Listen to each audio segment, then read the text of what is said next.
Hello and welcome back to Lorcana. I have for you today my brand new Blurple list ready for set 9 Fabled, and let me tell you, the deck has some legs to it. It's performed so well in my testing so far and I can't believe how well it's doing. I'm so excited to start playing this deck properly.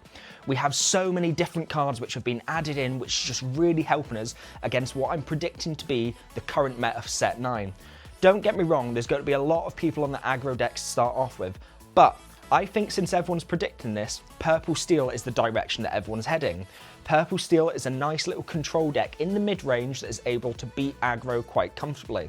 However, this is where we come in. Blurple has such a strong matchup against Purple Steel because we just not only out-resource them, but we're able to get to our purple cards better than they can. Because we ramp, we do it so much quicker. The tools in this deck has enough to be able to take out aggro, but also absolutely buries Purple Steel. Make sure to stay tuned to the end of the video and I'll explain to you all the key combos that you need to be able to win in this deck. Section 1. What cards are in the deck? Right everyone, this is the set 9 list for Lorcana Blurple, and like I said in the intro, it's been working spectacularly. Now, I'm currently running 61 cards in the deck, which ideally I would like to take down to 60. I'm thinking of potentially dropping a copy of Bell Accomplished Mystic, or perhaps a Hypnotic Strength. It's not been as valuable as I think people are making it out to be. However, I'm still playing around with these numbers, and at the minute, 61 I'm fine with. In this section, I'm going to talk about what cards are in the deck, and then later on in the video, I'm going to talk about the specific lines and combinations you're looking for to perform well for this deck. So don't worry, it is coming to you. So starting off, we have 8 cards in our 1-drop slots. I'm running Rafiki Mystical Fighter as well as Royal Guard Octopus Soldier. The main reason for them being here is I just want a bit of board control to begin with. I'm not worried about early questing. Gaining lore is what we're doing in the later game. Rafiki having Challenger free means it's a 3-2 stat line while challenging, so we can do a good bit of damage to any early characters. We don't need to worry about hooks or early Calhouns because we can take them out. I'll keep Rafiki non-exerted, just sitting there until I take an ideal challenge with it. I don't really need to worry about it being popped because if they waste removal on it, it's a 1 cost. Royal Guard has the ability of getting Challenger +1 every time we draw a card, so as you can imagine in a Blurple deck, which is based on draw, the card goes crazy. Even in the later game when you find this, if I'm hitting a copy of Finders Keepers on my turn, Royal Guard suddenly becomes a huge card, so it's worthwhile getting on the board and utilising it. In our 2-cost slots, we are running 4 copies of Tipo as well as 4 copies of Sail the Azurite Sea for our ramp package. We additionally have 2 copies of the Magic Feather, a brand new item. In our 3-cost slot, we do not have a lot. We only have 4 copies of Into the Unknown. Into the Unknown is specifically in the deck for Tiana. Tiana has a very nasty effect that when she's exerted, you have to pay 3 of your ink to be able to challenge into a character without losing 3 strength. It really ruins our gameplay because our removal is really challenge based, and if they're able to get a bodyguard down as well, it becomes really nasty. So Into the Unknown is a nice little slot to get rid of that early Tiana. In our 4-cost slots, we are running 4 copies of the new Dumbo, 4 copies of Genie, 2 copies of Iago, and then 2 copies of Rafiki Shaman Duelist. A lot of people aren't running Rafiki anymore in this set, but I still stand by it's one of the best cards in the game. We've got so many Rhinos that we have to deal with, and because of Resist 2 on Rhino, you need to be able to do 5 damage to take it out straight away. Rafiki has Challenger +4 when he's played, so is able to do 5 damage, immediately wiping Rhino off the board. Negative of Rafiki is he loses his Challenger after he's already been played, but he doesn't need to stick around on the board, and if he does, we can use him to quest to get 2 lore every single turn. Whoa, hold on. Now, the good news is we've made it up to 300+ subscribers, but the bad news is over 90% of you aren't subscribed already. Do me a favour, take it off full screen and double check that you've hit that subscribe button. Go on, hit that button right there. Thank you. We are also running 4 copies of Bell Accomplished Mystic and 4 copies of Elsa the Fifth Spirit. Elsa's been so clutch to be able to just remove additional cards and also set up cards for Iago to be able to take out all my other cards like Rafiki. We've got a new tech card in here, Scar Tempestuous Lion. I really like the way Scar is feeling at the minute. It's a rush character with Challenger free, meaning it's doing 7 damage into any card, which is really, really useful. We can also combo this with our Magic Feather to be able to do evasive damage as well. The card's really useful. Quest of 2 as well, it's got a welcome place in my deck. Same as last set, I'm running 3 copies of Hades and 1 copy of Elsa Spirit of Winter.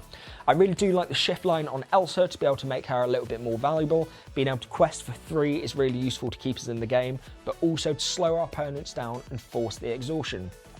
For me, I don't like Hades too much in an aggro meta because we're giving them more ink to be able to use. Their deck functions easily off around 3 ink. So if we give them lots of use of higher ink amounts by using Hades, it means they can get a lot of cards down if they run into a bit of draw from dock, which can cause us problems. That's why I've took the countdown for Hades a little bit. It worked last set, so I'm happy with it for just now. I'm running 3 copies of Monstro, something that I have been considering as a 4 of, especially with the card draw on the deck, it works really well. One of the other plays I like to do with Monstro is ramping up a little bit quicker than usual and then using his discard feature to be able to ready him and take out lots of characters. Monstro could definitely be a 4, but sometimes it has felt a bit bricky when I'm drawing him early on, which is why I've put him down to a 3. However, I've also now added in Rafiki Ethereal Guide. This card was a necessity for me to add in after I put in the 1-cost Rafikis as well. We've got 6 Rafikis total in the deck, which means that this has 6 options to be able to shift onto. Rafiki Ethereal Guide's effect is during your turn, whenever a card is put into your inkwell, you may draw a card, which means we're getting the additional card draw that we have lost with some of our lost cards like Friends on the Other Side. Not only this, being a 6/6 stat line for Shift 7 is fantastic, and on top of that, Quest for 4 lore. This can be just what I need to get myself over the line in games, and it's a card I've really enjoyed playing.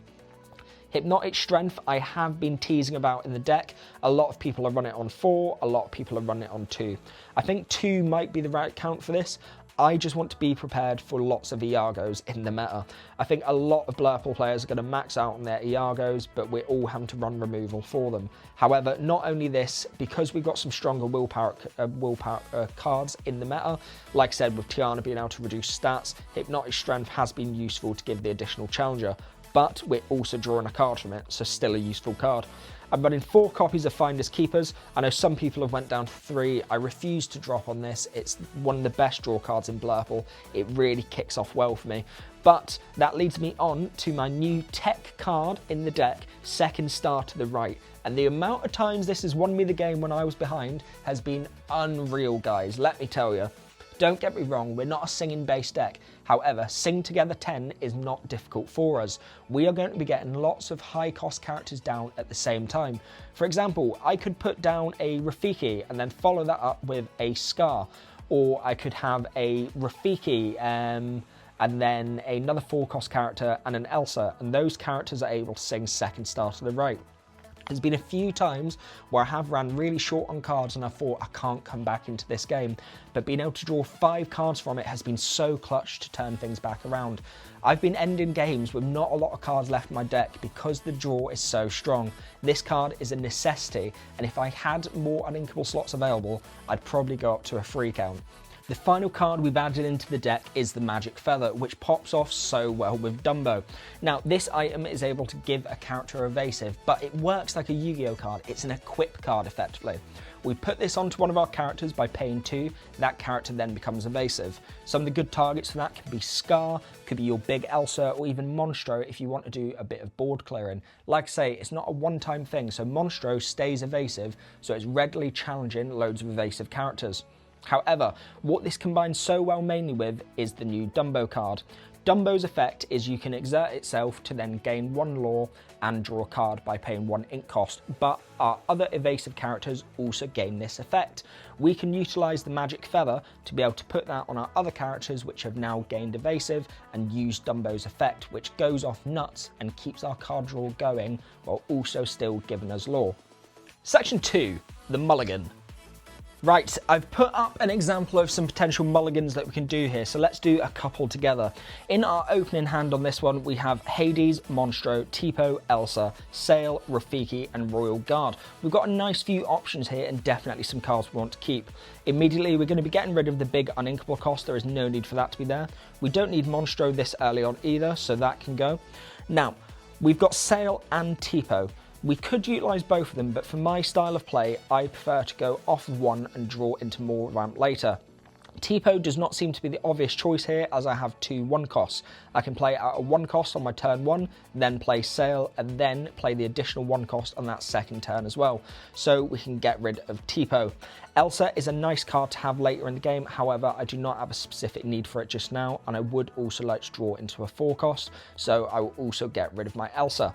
Let's have a look at what we draw into. Now for that we have went Rafiki, Hades, second star to the right, and Iago. Hades and second star to the right is a bit of a bricky draw for us, but not too much of an issue.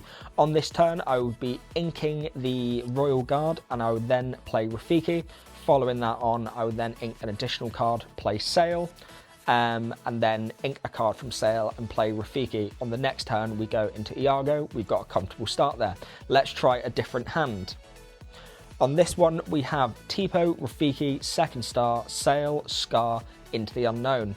Now, if I was playing against an aggro and Bastille deck, I might keep a copy of Into the Unknown for Tiana just in case, but let's assume that we're playing a different matchup, so I would get rid of both of them. Scar is too heavy to be in the opening hand, so that can go. Second star we do not want, and then once again we have Rafiki, Tipo, and Sail. For me at this point, I'm going to be taking the Tipo so we get additional board presence. This can combat against an opening Daisy with the Rafiki, and because we don't have the additional 1 cost, I'm happy to get rid of the Sail there. So we then draw 5, which brings into Tipo, Rafiki, Belle, Rafiki, Elsa, Monstro, and Sail. Really nice opening start once again. I'd immediately start by inking the Monstro, play out our Rafiki. Turn 2, I'm going to be inking a copy of Sail, playing Tipo, and also dropping one of the bigger cards. I'd probably get rid of Belle here, depending on what we draw into. So we've got a nice opening start, and then following on from that, we can utilise Rafiki to do a big challenge on the following turn. Right, everyone, we are going to call the video there for today, but don't worry, I am going to be uploading part 2 tomorrow, where I go through exactly how to play, but also how to win with this deck. It's going to be a really exciting one, so make sure to stay tuned, hit the subscribe button, and I look forward to seeing you tomorrow. See you later, guys. Bye.